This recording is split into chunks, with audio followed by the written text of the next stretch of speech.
Get out, you gold-digging scammer. You're worthless to me now.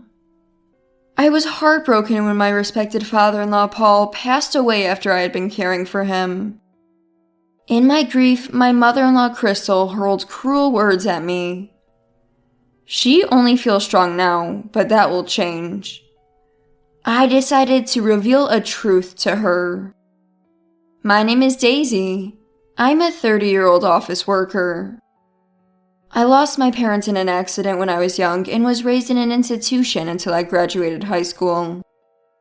After graduation, as I was unsure about my future, it was the late Paul who offered, "Why not work at our company?" Paul owned a local construction company.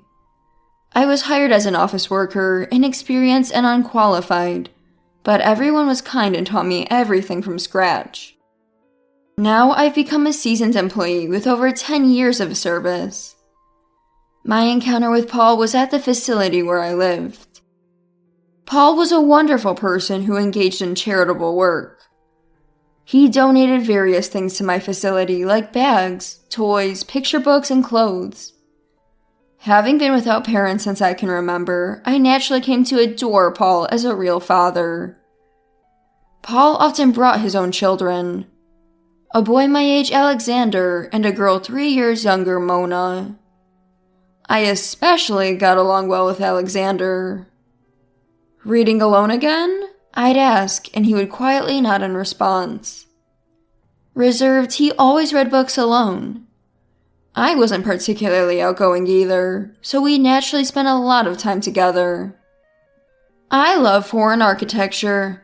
I'd love to visit them someday," he often said. Huh. Having no particular dreams myself, I was a bit envious of him for having one.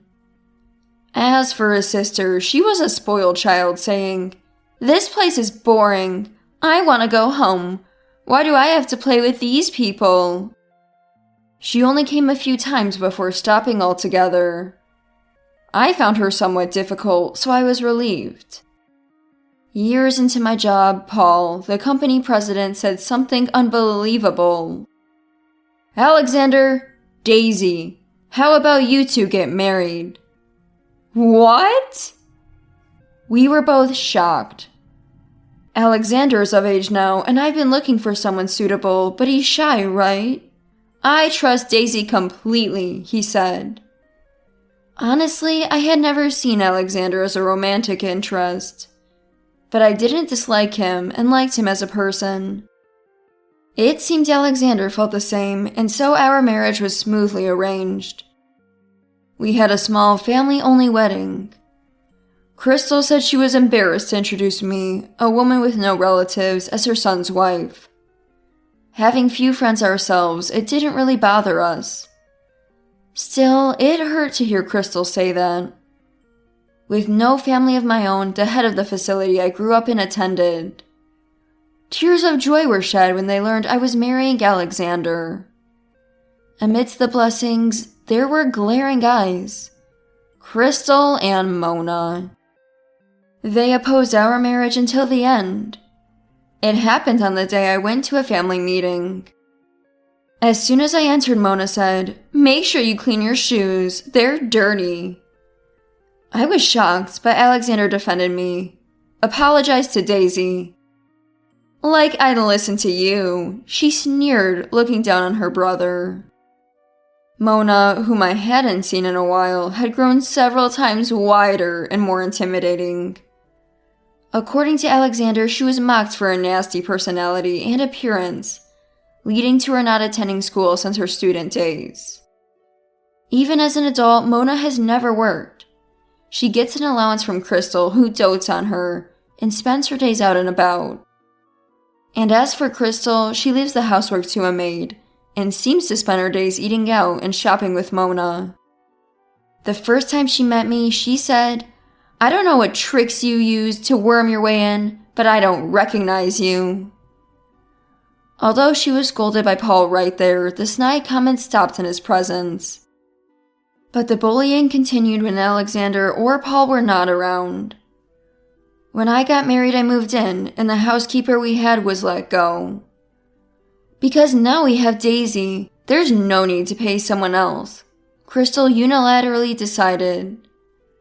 Honestly, I was nervous about handling the chores of this large house alone, on top of my job.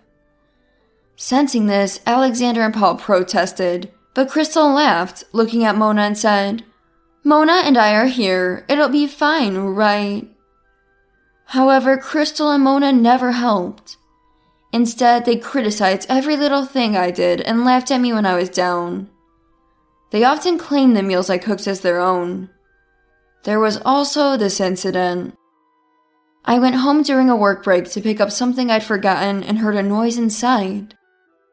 What? A burglar? Scared but curious, I headed towards the noise and found Crystal and Mona in my room. "What are you doing here?" I asked, and they seemed surprised too. "Don't scare us like that. Why are you here?" Crystal retorted. I thought that was my line. "I came to get something I forgot. But what are you doing in my room?" "Shut up! You talk big for just a freeloader." Mona was smirking in the background. Behind them, my closet was in disarray, and clothes, bags, and cosmetics were scattered all over the floor. In Mona's hand was a necklace I had recently bought as a treat for myself. "That's mine, isn't it?" "So what?" Unashamed, Mona said, "You bought it with the money you earned at our company, right? What's wrong with the boss's daughter taking it?" I tried to take it back by force, but Mona was physically stronger and I was pushed away. The two laughed at me, saying, "You look ridiculous." I was upset, but didn't want to worry Alexander or Paul, so I didn't tell them. Then, one day, Paul collapsed while at work. He was diagnosed with cancer. Already in the late stages, and given 6 months to live. Moreover, he decided not to seek treatment. "Why?" Alexander asked. "I'll decide when it's my time," Paul replied. From then on, he left the company to his son Alexander and began recuperating at home. Even with Paul at home, Crystal and Mona's attitude didn't change, and they continued to go out frequently. "What a troublesome pair," Paul said. Crystal wasn't always like this. When the company was starting and money was tight, she was very devoted. But as work got busier and she was left alone with the kids, she began spending money as if to distract from her loneliness. Eventually, she started dipping into the company's funds, so Paul had to expel her from the company, giving her a fixed living allowance instead. Regarding Mona, once during her teenage years, he scolded her for not going to school, and she snapped, "Don't act like a father." Since then, he hadn't known how to approach her. Listening to Paul's sporadic stories, I realized that they too had their issues. But that didn't make me feel any more forgiving for their past behavior. Eventually, Paul's condition worsened. When he became bedridden, Crystal said, within earshot, "Good thing he has a hefty life insurance." She didn't care for her suffering husband and continued her days out with Mona. Seeing this, we felt it unfair to Paul, but he assured us, "Don't worry about anything. I've got it all figured out." His eyes were filled with determination. A few days later, Alexander and I were called by Paul. He told us something important. Initially surprised and conflicted, Alexander and I discussed and made a decision. While talking, it felt like returning to our childhood days for the first time in ages. Months later, Paul passed away. It was about a year after his cancer diagnosis, despite being given only 6 months to live. Just before his death, we tried to contact Crystal and Mona, but couldn't reach them.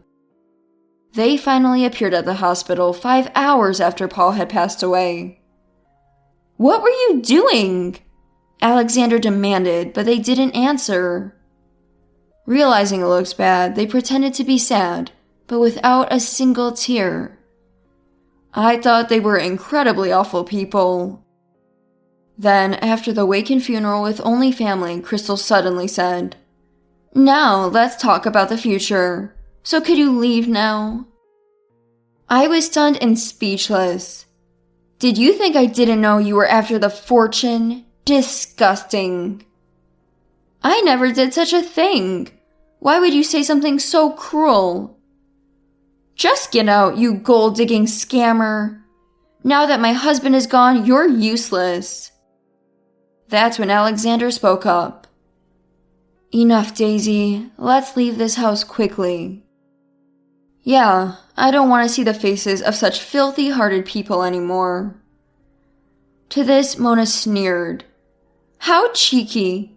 Hey, I'm thirsty. Make me a coffee, Daisy. And me too. Do something wife-like for once before you leave, will you? How about some coffee? Crystal mocked. To which I replied, why should I make coffee? I'm no longer Alexander's wife. They looked confused. We're already divorced. Indeed, we had already divorced. There was no affair, no wrongdoing. It was just that our marriage, started due to Paul, never felt right. We had grown up more like siblings and couldn't see each other as husband and wife. Of course we had told Paul about this. If that's what you two have decided, I won't object, he had said. The reason I stayed in this house even after the divorce was because I wanted to. I wanted to see the last moments of Paul, who had taken care of me. Unaware of this, Crystal said, Well, now we can kick her out without any reservations. Please leave quickly.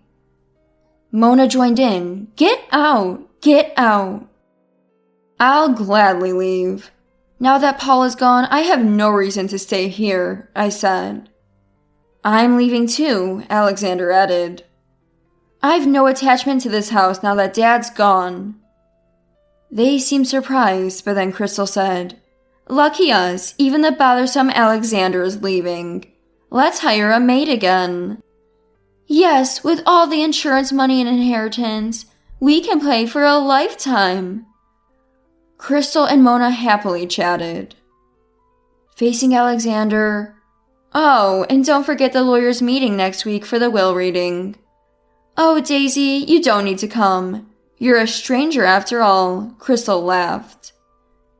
I know. Make sure you two pack your things, Alexander said, leaving the house with me. Huh? They looked puzzled for a moment, but seemed too preoccupied with money to care. A week later, on the day of the will reading, Crystal and Mona were shocked by the person who appeared with the family lawyer. Everyone is here, so let's proceed with reading the late president's will. Wait, why are you here? Crystal suddenly yelled. It wasn't surprising, as I, who shouldn't have been there, was present. A stranger like you has no right to be here. Leave now, Crystal demanded of me. Today, Daisy's presence here is per the deceased president's wishes. We will not entertain any objections. This lawyer had been handling our company's affairs for many years. He was well aware of Crystal and Mona's behavior, glaring at them with disgust as he spoke. Well, fine. Let her be here. It'll be fun to see her suffer up close. Yeah, let's get this started. Despite their own interruptions, I couldn't fathom what they were thinking. They looked at me with detestable expressions. Now I'll read it. As the lawyer read the will, Crystal and Mona's initial laughter turned into an ashen pallor. After he finished, This is ridiculous! It's fake! She must have switched it. Crystal was almost ready to lunge at me. The lawyer clarified, There is no mistake. I personally drafted this will and have kept it in my custody. That's absurd! It's a lie! It's a lie! Crystal collapsed crying. And no wonder. The contents of the will were completely different from what they had imagined. The contents of the will were as follows. It stated that Crystal, Alexander, and Mona would each inherit a portion of the estate. However, the amounts were far less than they expected. $10,000 for Crystal, and $5,000 each for Alexander and Mona. Only they were surprised by this amount. We already knew about it. Even I was shocked by how small the amount was. Before his death, Paul had made a request to me and Alexander. I won't be around much longer. I don't intend to leave those two any money. They've never worked properly. They need to learn the value of money. He had said to leave them just enough money for a few months until they found jobs and to donate the rest.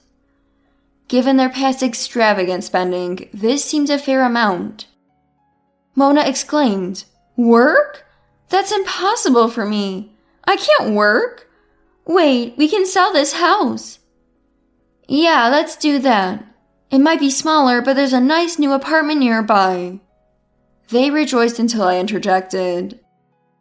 "That's a nice thought, but it's not possible." In truth, this house, including the land, had already been sold to one of Paul's acquaintances.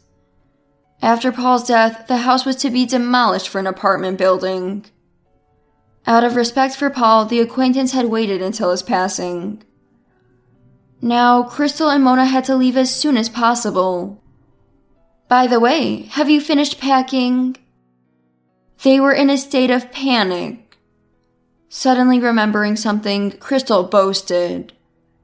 "Right, there is the insurance money. I'll graciously let you have the small change Paul left." To which was replied, "Unfortunately, Daisy is the beneficiary, not Crystal. You won't receive a cent." "Huh?" They both looked at me in disbelief. "What do you mean? You're a fraud, a thief. Don't mess with us," Crystal exclaimed. "A thief? Are you referring to your daughter who steals my belongings?" "That's not theft. It's mine since I bought it with my company's money," she retorted illogically.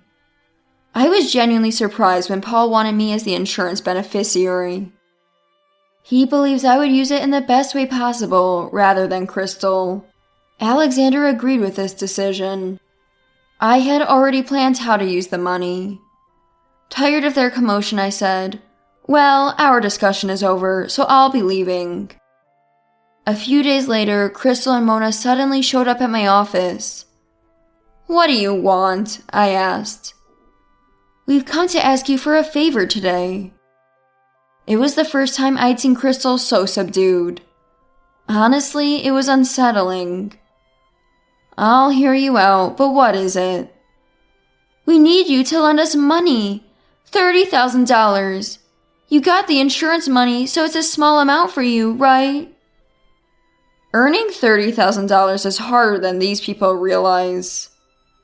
As I thought this, I asked, "What do you need it for?" "Actually, my mother is sick and needs surgery. It costs $30,000. "I'm so worried about Grandma." Mona was pretending to cry next to her. I couldn't help but laugh at them. "What's so funny?" Crystal demanded. "Your grandmother passed away a long time ago, Crystal. Have you lost your mind?" They looked caught, but I continued. "Nightclubs are that expensive, huh? How much did you party?" "How do you know that? You're such a horrible woman," Mona exclaimed, but I knew everything. It started when Paul fell ill. A young man visited our home when Paul was alone, claiming to be from a nightclub. He said Crystal and Mona were frequent visitors. Initially, they spent modest amounts, but recently their spending had increased.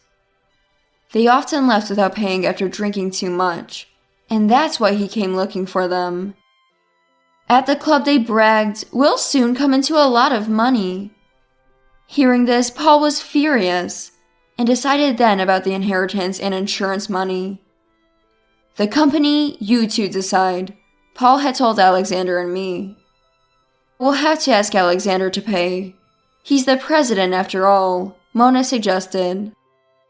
"Alexander? He's not here. He's abroad." "What?"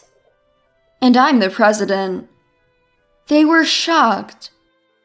When Paul said we could do what we wanted with the company, Alexander told me about his childhood dream to travel and see foreign buildings.